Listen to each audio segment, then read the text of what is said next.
Fendi, like the bag.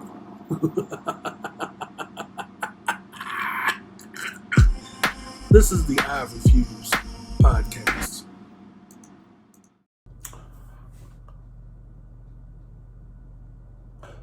So I saw that Megan Thee Stallion interview, listened to it.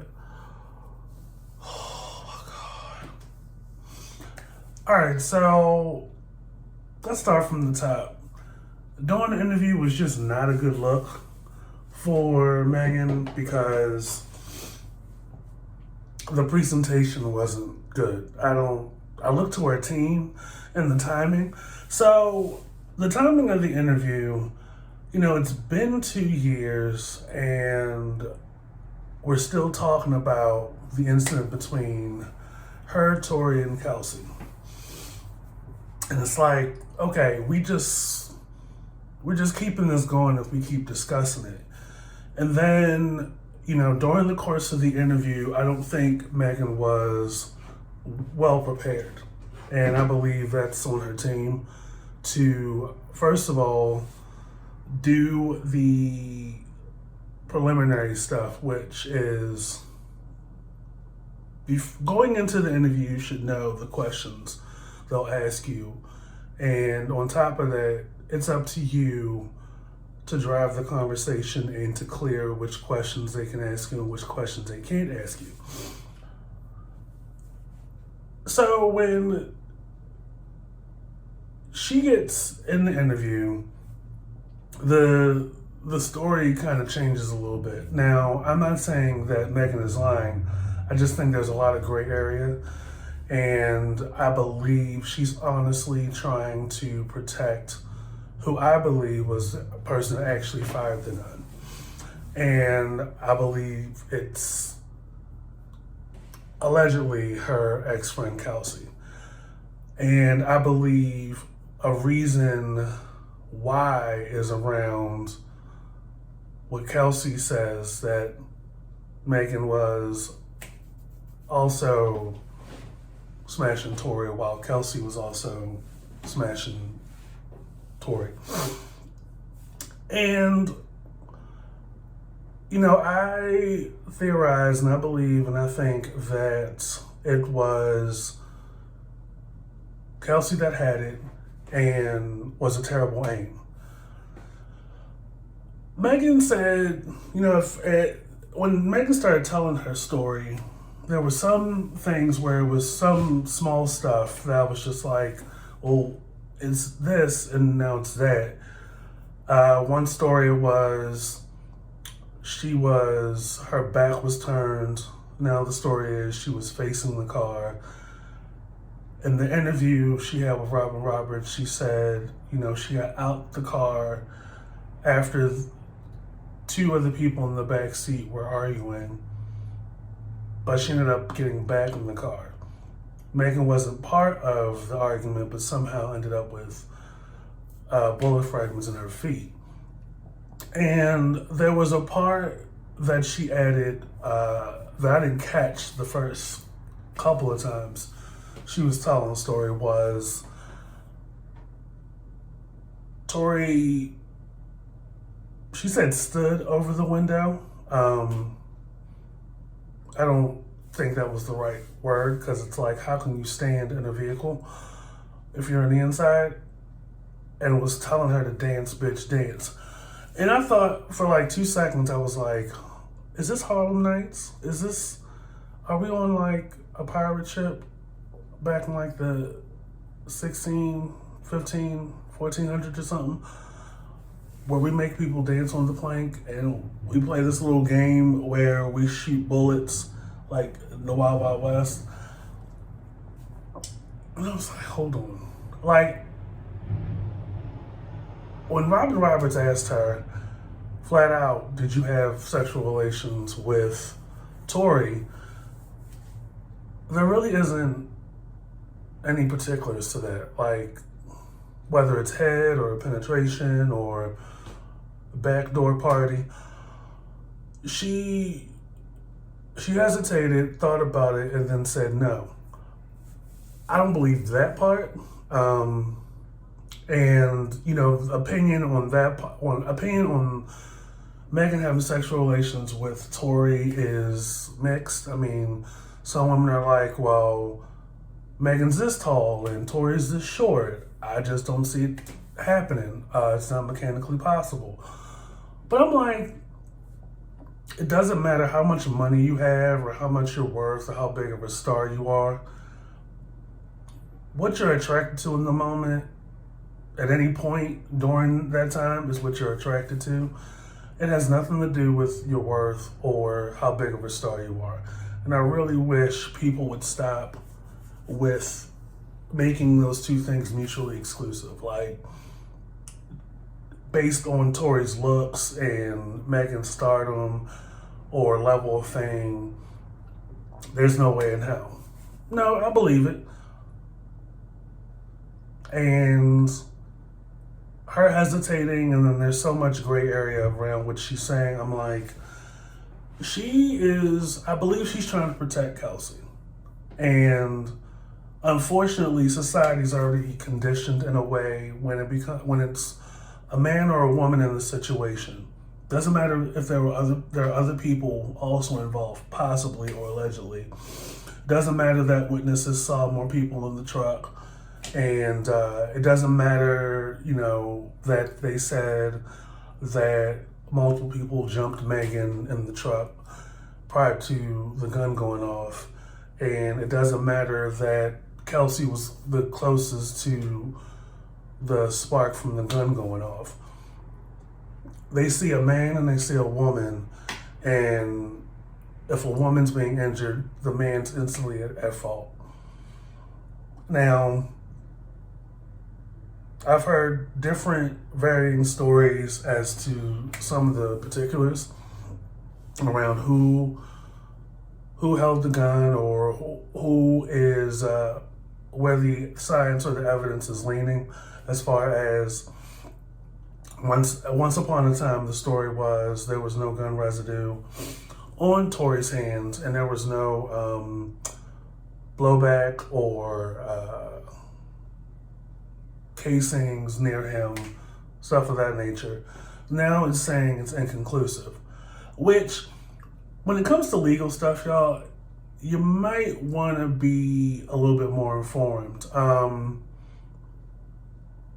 When it comes to law, right? Like, we can all have our different opinions about Torey being the guy that shot her, and Torey is the guy. I don't care what the evidence says. It's really up to the state to prove in the court of law beyond a reasonable doubt that Torey was the person responsible and Torey is liable. It's ultimately up to those 12 people in there to decide. And that's pretty much what it comes down to.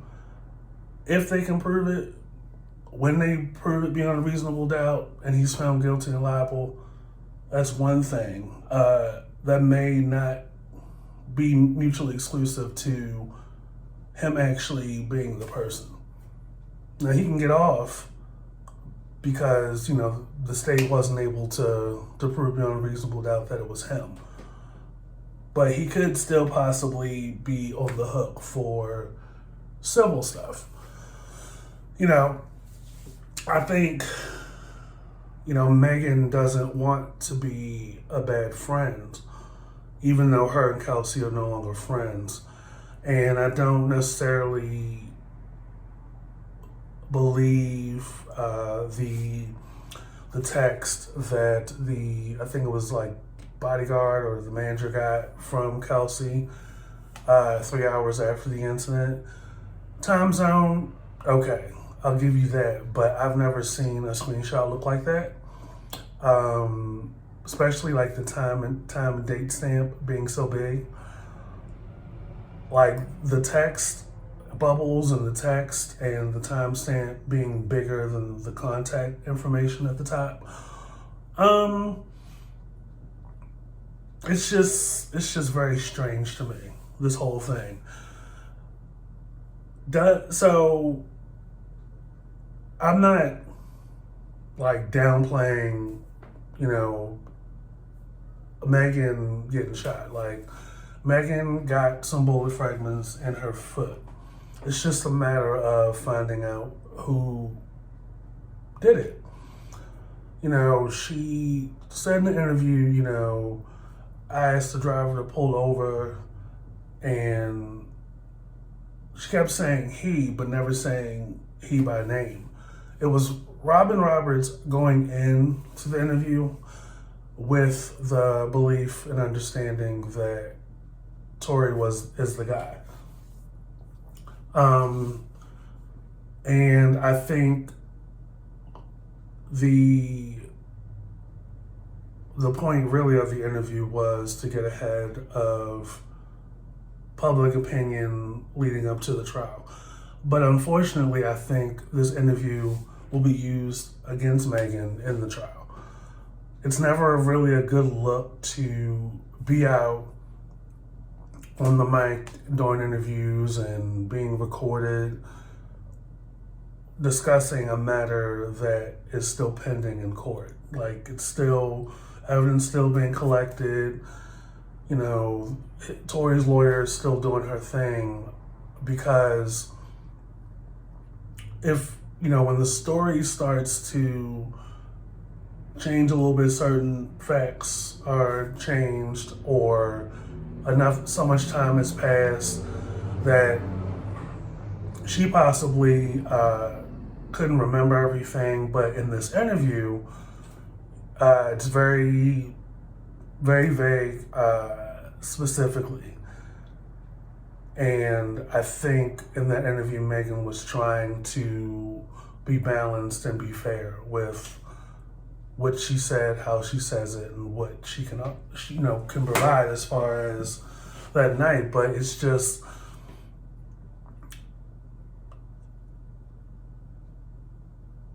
what was the argument about in the backseat?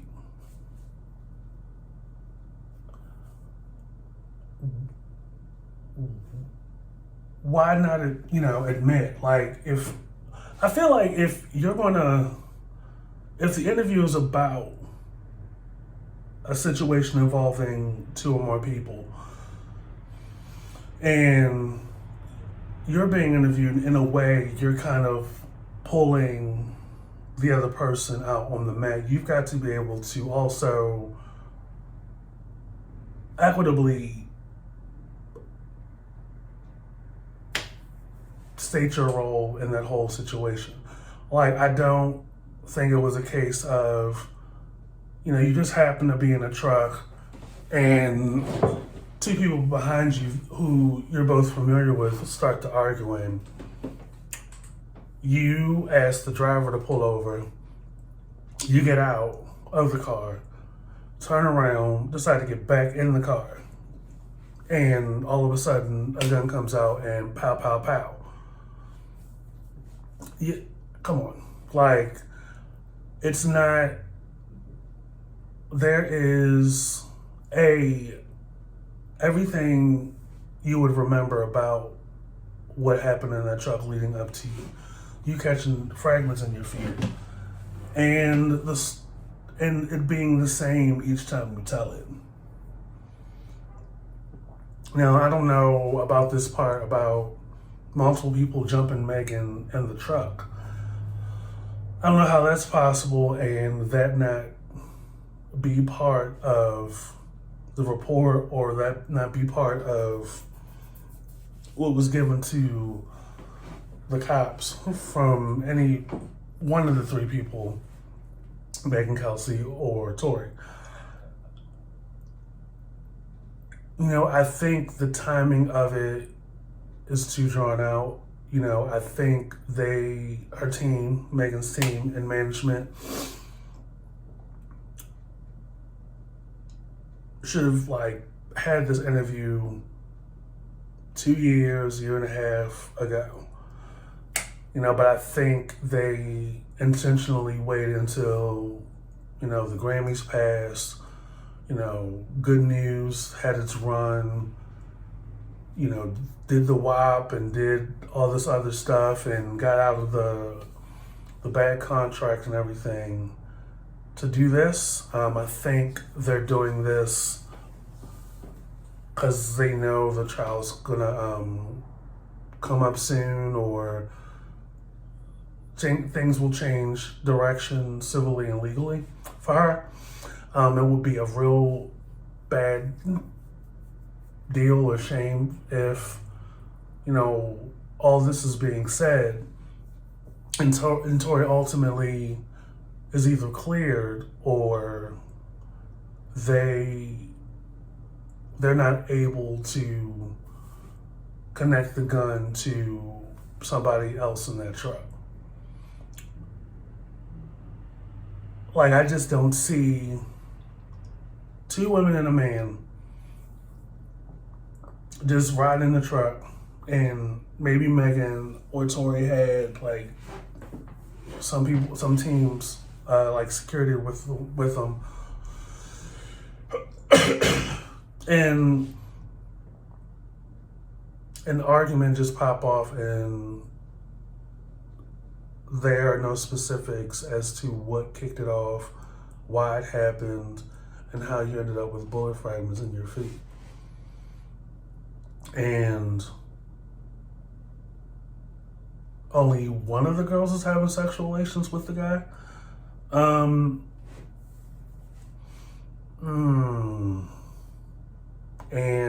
the two of them are stories match as far as that particular fact, that both you and your friend were smashing or having sexual relations with Torey, allegedly.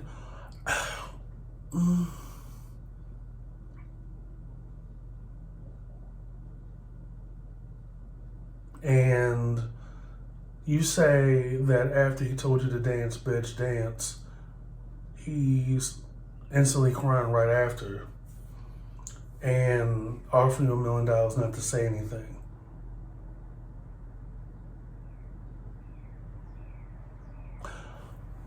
Now, I will say the offer of $1 million, if it's true, does make him look sus. Like, if you're not culpable and you're not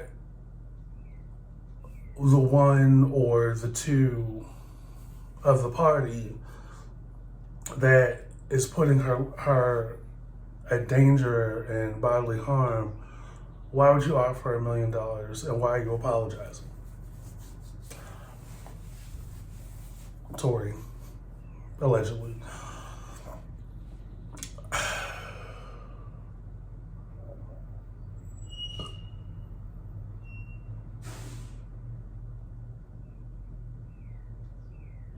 I think at this point in the game, it's like you really don't have to keep up a loyalty or protect people. You really have to save yourself. And I think to save yourself, you really have to be transparent and honest with not only yourself, but with the people out here. Because it's like, people ultimately, at first, when this happened, just were instantly on Megan's side. And I still am. And with that, I want to be able to support someone that's being honest and about everything. Like, me and my homegirl were smashing the same guy or having sexual relations with the same guy. And I may or may not know the particulars of their dynamic, but once she found out there was a problem, and I ended up being catching a couple of strays.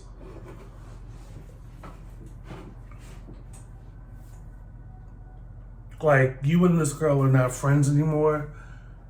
Torey and this girl may not even be kicking it anymore, and everybody went their separate ways. So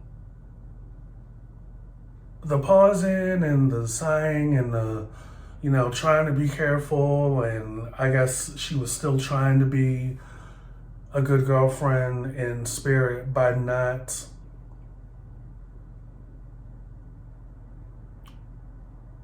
omitting Kelsey's position or role in the situation and the dynamic. And it's like you see stories like this all the time. Like it never ends well. When it's two women and a guy.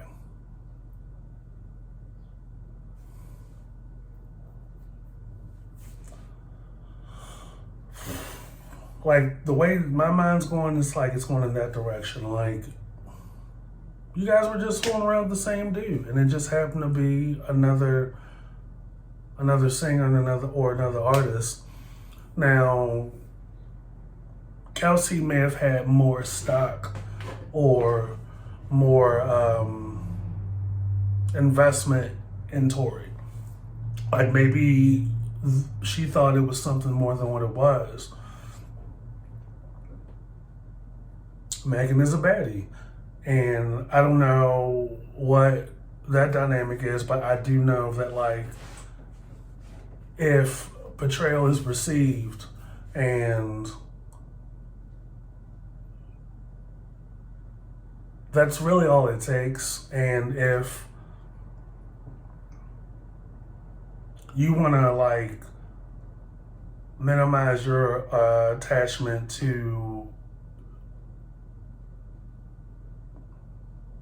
the guy, like I don't think saying no to the relations part is going to help you. Like Megan probably thought Robin was implying or thinking that they actually had full-blown sex, and it's like sexual relations can be brain, it could be backdoor shenanigans, it could be penetration. But I think by her saying no, it kind of takes the logic out of why what happened. It's like you don't want to. Unfortunately, when people take less and less out of their role or what transpired, like you also take out, I think in the eyes of the law, the reason for like the argument or the reason behind how things escalate and things happen so fast.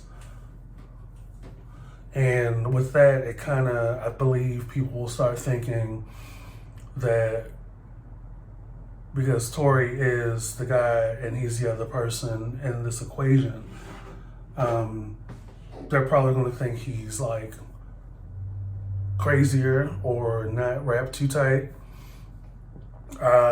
And it can go off the rails real fast.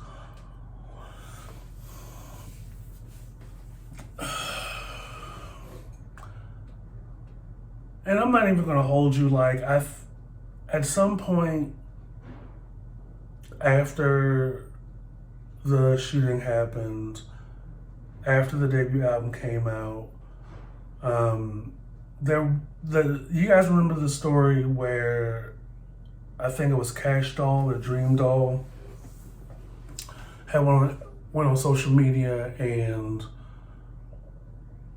she had her feature on a song off of Megan Thee Stallion's album that Megan used the City Girls instead. And it just didn't look good for Megan because it was like Megan, it had me under the impression that Megan is not good with other female rappers. Like she doesn't have the respect for other female rappers in her contemporary, so to speak. But like as time went by, I was like, you know, City Girls is a bigger name. And I mean, nothing against Dream Doll, Cash Doll, China Doll. Like, labels go with more established names all the time. But it had me thinking for like 2 seconds. I was like, I hope Megan isn't out here doing females dirty. I just hope not. But Megan's been quiet for the most part since like the Grammys. And it's just, people just have to be careful with how they present the story. Like, fuck loyalty, fuck trying to be fair and trying to be right by people. Like, you really gotta save yourself at this point. You're not friends with Kelsey anymore. Torey is up in Canada facing his consequences, and everybody is distant. And it's like, everybody is going to look to you to be transparent so they can support you. And it's not that they don't believe you, they just, it's just time to just be vulnerable and just like transparent with everybody. And like, the thing about the truth is, you ain't got to remember. You ain't got to remember. Like, you tell it once and that's it. And for something that traumatic to happen, I would remember everything.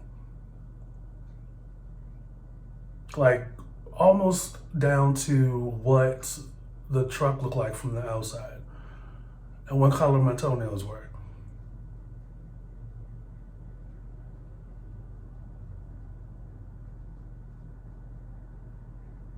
And,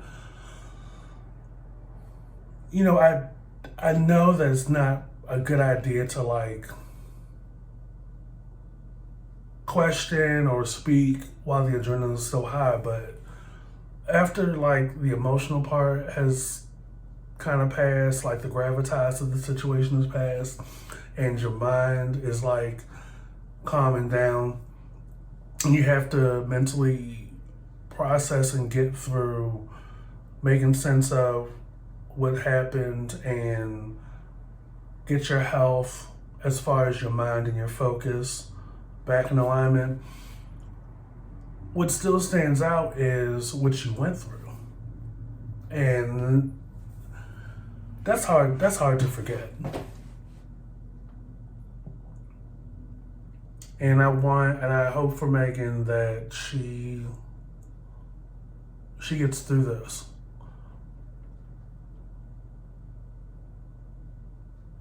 That she gets through this, and everything comes out, and we can stop being skeptical and move forward from what happened 2 years ago.